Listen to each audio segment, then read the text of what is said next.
নমস্কার। যুক্তি তর্ক সঙ্গে অর্কয়ে আপনাদের স্বাগত। আপনাদের সঙ্গে আমি অর্কপ্রভ সরকার।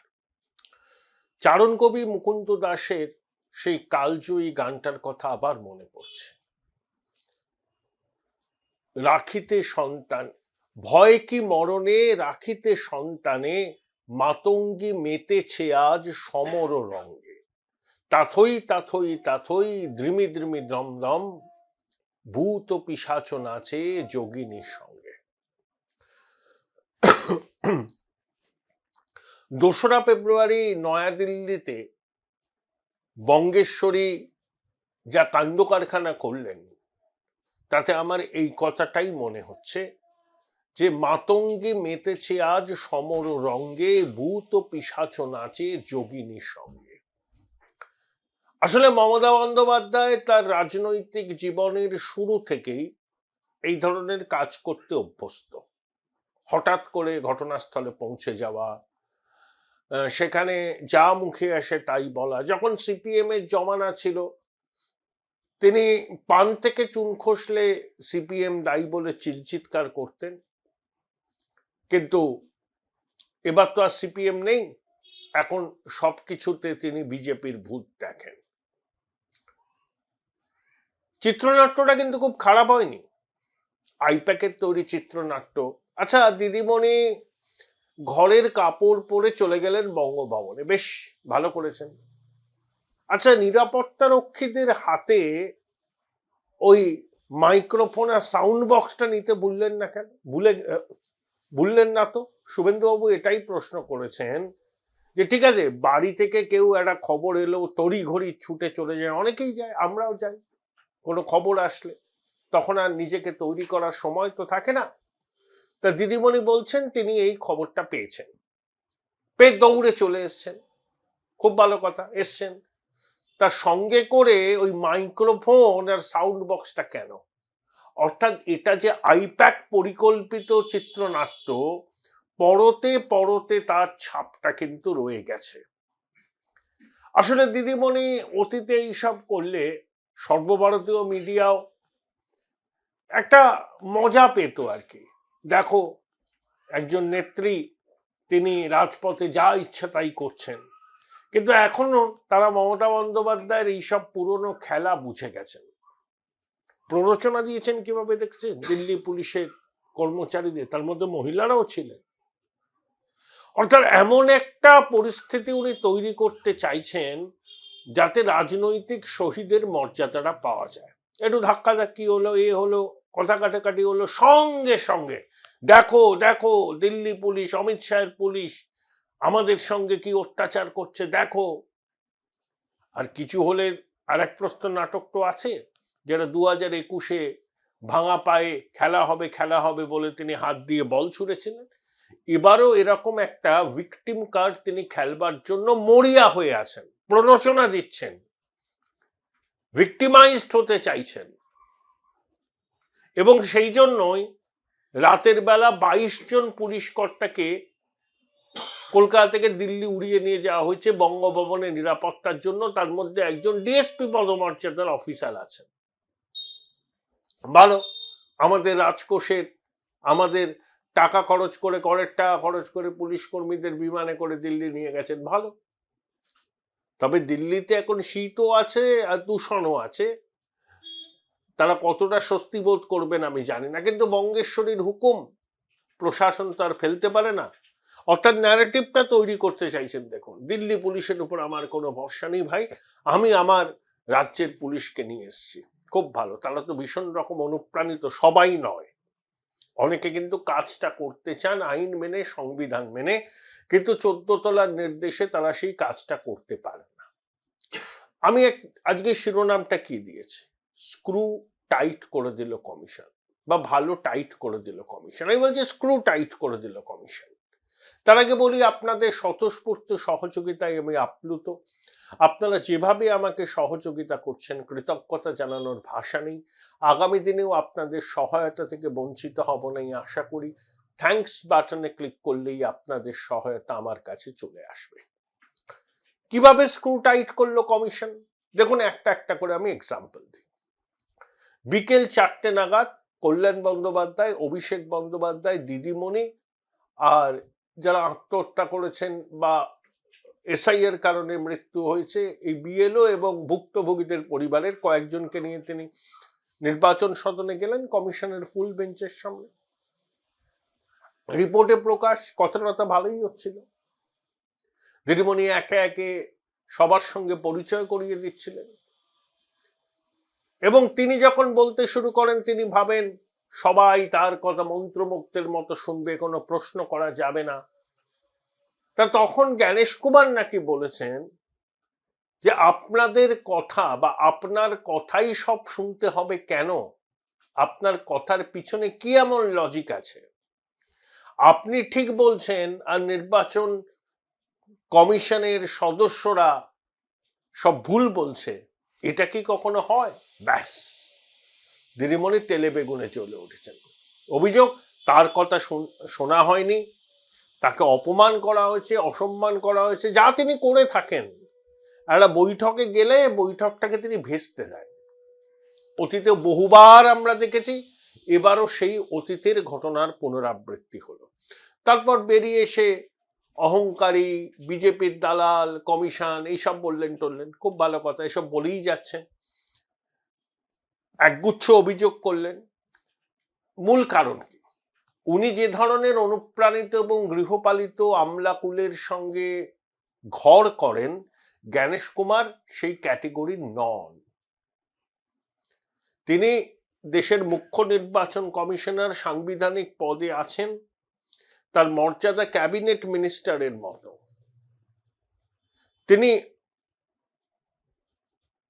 যে কথাটা বলেছেন যে একতরফা দিদিমণি বলেছেন, অভিযোগের ঝাঁপি খুলে দিয়েছেন, আর কমিশনের বক্তব্য যে যে কথাগুলো বলছেন তার লজিক কি? লজিক ছাড়া এই ধরনের বকবক কেনই বা তারা শুনবেন? সবারই তো সময়ের দাম আছে। আচ্ছা ভাবুন তো, রাজ্যের কোনো আমলা দিদিমণিকে এইভাবে মুখের উপর বলতে পারে? পারে না। বরঞ্চ দিদিমণি ওই প্রশাসনিক সভায় টিভি ক্যামেরার লাইভ চলছে, আমলাদের রীতিমতো ভৎসনা করেন, নাম ধরে ডাকেন। সেটা তিনি ভাবেন সারা ভারতবর্ষে বোধহয় এটাই রীতি, তিনি যা বলবেন সবাই ডটেড লাইনে সাইন করে দেবে। তো জ্ঞানেশ কুমার করেননি। দিদি রেগে গেছেন, অপমানিত হয়েছেন, অসম্মানিত হয়েছেন। আরে তিনি যে 7 বারের সাংসদ, 4 বার কেন্দ্রীয় মন্ত্রী ছিলেন, 15 বছর রাজ্যের মুখ্যমন্ত্রী আছেন, এসব আমরা সবাই জানি, নতুন কিছু নয়, দেশের মানুষ জানে যারা রাজনীতির খবরাখবর রাখেন। তাহলে আপনি বৈঠকে সব বলবেন আর সবাইকে মন্ত্রমুগ্ধের মতো আপনার অমৃতবাণী শুনতে হবে, এর তো কোনো মানে নেই। মুখ্য নির্বাচন কমিশনারের মনে হয়েছে যে কথাবার্তাগুলো বা যে অভিযোগগুলো করা হচ্ছে কমিশনের বিরুদ্ধে, তার মধ্যে যুক্তি নেই, আবেগ আছে, ইচ্ছা করে দাগিয়ে দেওয়া হচ্ছে, তাই তিনি বলেছেন। ব্যাস।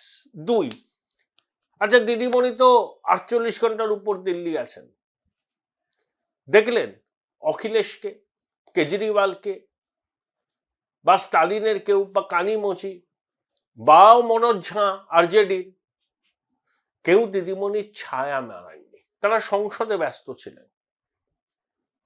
কেন বলুন তো? স্টালিনও তো সুপ্রিম কোর্টে মামলা করেছে, লজিক্যাল ডিসক্রিপেন্সির তালিকা সেখানেও প্রকাশ হবে। তেজস্বী বিহারে এসআইআর এর বিরুদ্ধে ভোটাধিকার যাত্রা করেছিলেন, গড়া প্রেস কনফারেন্স করেছেন। অখিলেশ কি করেছেন আমি জানি না, তার রাজ্যে খসড়া তালিকায় 2,90,00,000 লোকের নাম বাদ গেছে, মোট ভোটারের 18% বেশি। কেউ কিন্তু সীমা লঙ্ঘন করে প্রতিবাদ করেননি। সাংবিধানিক কাঠামোর মধ্যে দাঁড়িয়ে গণতান্ত্রিক পদ্ধতিতে যতটা প্রতিবাদ করা সম্ভব তারা করেছেন। দিদিমণি কিন্তু সব সীমানাটা লঙ্ঘন করেছেন। শুধু দিদিমণি নয়, দিদিমণি করছেন বলে তার সবাই করছে, সাঙ্গ পাঙ্গ, উড়ু কাতু মদনা ডাকিনী যোগিনী সবাই করছে। আচ্ছা উনি বলছেন 58 লক্ষের নাম বাদ দিয়ে দেওয়া হলো। একজন খুনিরও তো আত্মপক্ষ সমর্থনের সুযোগ থাকে। প্রত্যেকটা বুথে এই তালিকাটা টাঙিয়ে দেওয়া হয়েছে। মাত্র 7খানা অভিযোগ জমা পড়েছে, 7খানা। এরা হচ্ছে মৃত, পার্মানেন্টলি শিফটেড, একাধিক জায়গায় নাম আছে এরকম ভোটার। বিএলওরা এই তালিকা BLA 1 BLA 2 কে দিয়েছিল, তারা কিন্তু কিচ্ছু বলেনি। 58 লক্ষের মধ্যে থেকে আমি জানি মাত্র 7খানা প্রতিবাদ জমা হয়েছে, মানে আবেদন জমা হয়েছে যে ভুল হয়েছে, তাদের নাম তালিকায় থাকা উচিত নয়। Fair enough. বুথে বুথে তালিকা টাঙানো আছে। আপনার দলের BLA 1 BLA 2 সেই তালিকা দেখে যদি কোনো গরমিল থাকে তো কেন আবেদন করেনি? মাত্র 7খানা আবেদন। আপনি ওখানে বাজার গরম করছেন। আসলে আপনার একটা ইস্যু চাই, ভিকটিম কার্ড খেলতে হবে সবসময়। আপনি একটা কল্পিত প্রতিপক্ষকে খাড়া করেন। কিছুদিন আগে হেলিকপ্টারকে করেছিলেন কল্পিত প্রতিপক্ষ। এবার তো নির্বাচন কমিশন। দেখুন, দিদিমণি যে অভিযোগগুলো করেছেন যে মাইক্রো অবজারভারকে নিয়োগ করা হলো, জনপ্রতিনিধিত্ব আইনের কোনো সংস্থান নেই, কেন 58 লক্ষের নাম বিনা শুনানিতে বাদ দেওয়া হলো, এত তাড়াতাড়ি SIR করার কি আছে, শুধু ভোটমুখী রাজ্যে কেন হচ্ছে? আরে বিহারেও তো ভোটের আগে হয়েছে, এতেও হচ্ছে, কেরলেও হচ্ছে, তামিলনাড়ুতেও হচ্ছে, অন্য রাজ্যেও হচ্ছে। আর কখন SIR হবে সেটা দিদিমণি ঠিক করবেন। সাংবিধানিক প্রতিষ্ঠান ক্ষমতা দিয়েছে নির্বাচন কমিশনকে নির্বাচনের সময় তালিকা সংশোধনের জন্য, তারা এবার নিবিড় সংশোধন করছে। কমিশন পাল্টা বলেছে যে বিএলওদের বর্ধিত ভাতা এখনো কেন দেওয়া হয়নি, যে কদর্য ভাষায় তৃণমূলের বিধায়ক নেতারা কমিশনকে আক্রমণ করছে সেটা অবিলম্বে বন্ধ করতে হবে। EROদের কাজ যখন হচ্ছে সেখানে ভাঙচুর হচ্ছে। লাগাতার উস্কানিমূলক বক্তব্য রাখা হচ্ছে কমিশনের বিরুদ্ধে। কমিশনকে হেয় প্রতিপন্ন করার চেষ্টা করছে রাজ্যের শাসক দল। কমিশনও কিন্তু পাল্টা জবাব তৈরি করে রেখেছে। এখন প্রশ্ন হলো, কমিশনের লোকবল নেই, একমাত্র CEO হচ্ছেন নির্বাচন কমিশনের প্রতিনিধি, আর বাকি সব করেন রাজ্যের আমলারা, শিক্ষকরা ইত্যাদি। তাহলে এই তালিকা, এই যে স্পেলিং এর মিসম্যাচ, এ তো আর মনোজ আগরওয়াল করেননি। এখানে রাজ্য সরকার যাদেরকে ডিপ্লয় করেছিল, অনেক ক্ষেত্রে ইচ্ছাকৃত, অনেক ক্ষেত্রে অনিচ্ছাকৃত ভুলের জন্য এগুলো হয়েছে। তাহলে আপনি কমিশনকে কাঠগড়ায় দাঁড় করাচ্ছেন কেন? আপনি ন্যারেটিভ তৈরি করতে চান, 22 জন পুলিশকে উড়িয়ে নিয়ে গেলেন। আরে আমরা বাঙালি, পশ্চিমবঙ্গের গর্বিত অধিবাসী, আপনি একা বাঙালির ঠিকাদার নন। বাংলাকে যে পর্যায়ে আজকে নিয়ে এসছেন আপনাদের শাসনকালে, দেশের মানুষ জানে এই রাজ্যে শিক্ষকদের চাকরি মাছের বাজারে মাছ বিক্রির মতো দরাদরি করে বিক্রি হয়। এ রাজ্যের সর্বভুক দলটা কয়লার টাকা খায়, গরুর টাকা খায়, মাটির টাকা খায়, পাথরের টাকা খায়, চাকরি চুরির টাকা খায়। যেখানে টাকার গন্ধ তারা সেখানে ঝাঁপিয়ে পড়ে, অলিক ক্ষুধায় কবে না নিজেকেই খেয়ে ফেলবে। আপনি জবাব দিন, আপনার রাজ্যে বিনিয়োগ আসে না কেন, কর্মসংস্থান নেই কেন, এত পরিযায়ী শ্রমিককে ঘর বাড়ি ছেড়ে বাইরে যেতে হয় কেন? এত কাজ করেছেন, জন্ম থেকে মৃত্যু, সামাজিক প্রকল্প, এত ভয় আপনার? একটা সাংবিধানিক প্রতিষ্ঠান তার সাংবিধানিক কাজ করতে চাইছে, সেটাকে ভেস্তে দিতে চাইছেন যাতে মৃত ভোটাররা আবার আপনাদের দলের পক্ষে ভোট দেয়, আবার দ্বিজেন মুখোপাধ্যায় ভোটের লাইনে দাঁড়িয়ে ভোট দেবেন, এটা আপনি চাইছেন। তাহলে এদের ভোটেই যে আপনি জেতেন বারে বারে, এটা আপনার আচরণ দেখে প্রমাণিত হচ্ছে। দিদিমণি, বারবার এক খেলা খেলবেন না, এসব নাটক মানুষ ধরে ফেলেছে। আর সাংবিধানিক প্রতিষ্ঠানের সঙ্গে বেশি পাঙ্গা নিলে এটা আপনারই ক্ষতি। কোনো অবস্থাতেই পুরনো ভোটার তালিকায় ভোট হবে না। ধরুন এইসব চলতে থাকলে কমিশন বলবে আমরা পারছি না SIR করতে, স্থগিত করলাম, এখন হবে না, পরে হবে, SIR করেই ভোট হবে। আরে আপনার মেয়াদ তো অটোমেটিক্যালি 2026-এর মে মাসে শেষ হয়ে যাচ্ছে। ভোট না হলে কি হবে? রাষ্ট্রপতি শাসন হবে, এসআইআর হবে। আপনার অনুপ্রাণিত প্রশাসনের 100 জনের মধ্যে 100 জন কিরকম পাল্টি খায় তখন দেখবেন।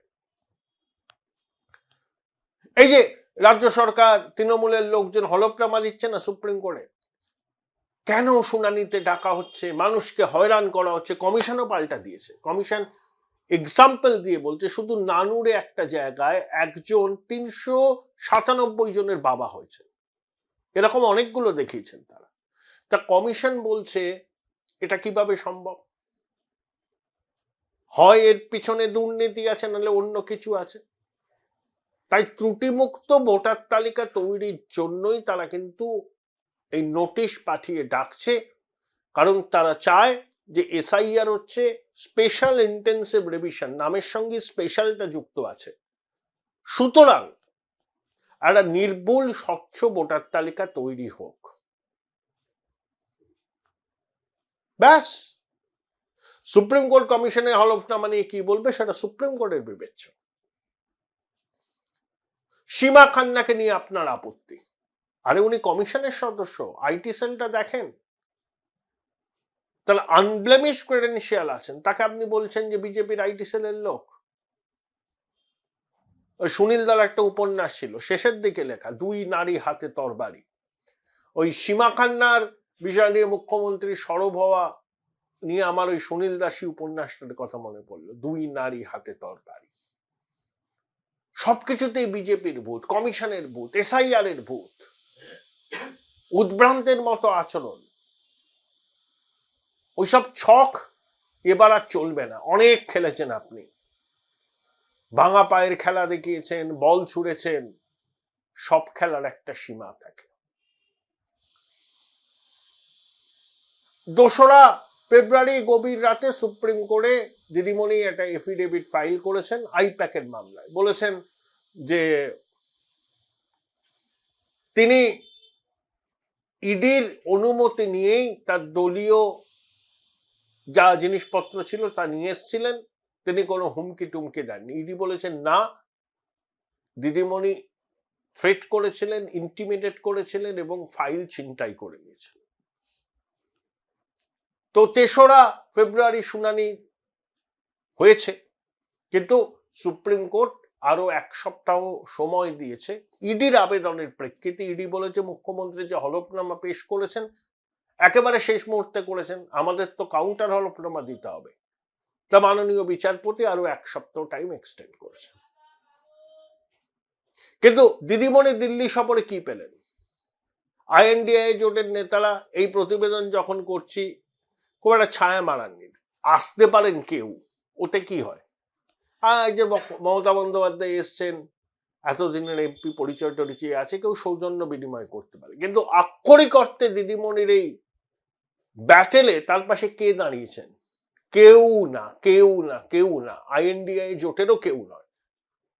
তা দিদিমণি বলেই ফেলেছেন, কেউ না হলে আমিই আছি, মানুষের স্বার্থে আমিই লড়ব। আপনি মানুষের স্বার্থে লড়ছেন না, আপনি লড়ছেন আপনার ভোট ব্যাংকে টিকিয়ে রাখতে, যে ভোট ব্যাংকের মধ্যে মৃত ভোটারও আছে, মাল্টিপল এন্ট্রিও আছে, পার্মানেন্টলি ডিসপ্লেস তারাও আছে, অবৈধ অনুপ্রবেশকারীও আছে। তাদের ভোট যাতে আপনার ঝুলিতে যায় সেটা নিশ্চিত করার জন্যই আপনার এই এত নাটক, এত আর্তনাদ। কিন্তু শেষ পর্যন্ত আপনার এই পরিকল্পনা সফল হবার ইঙ্গিত কিন্তু খুবই কম। Join Indian Institute of Hotel Management now. Right choice, right decision.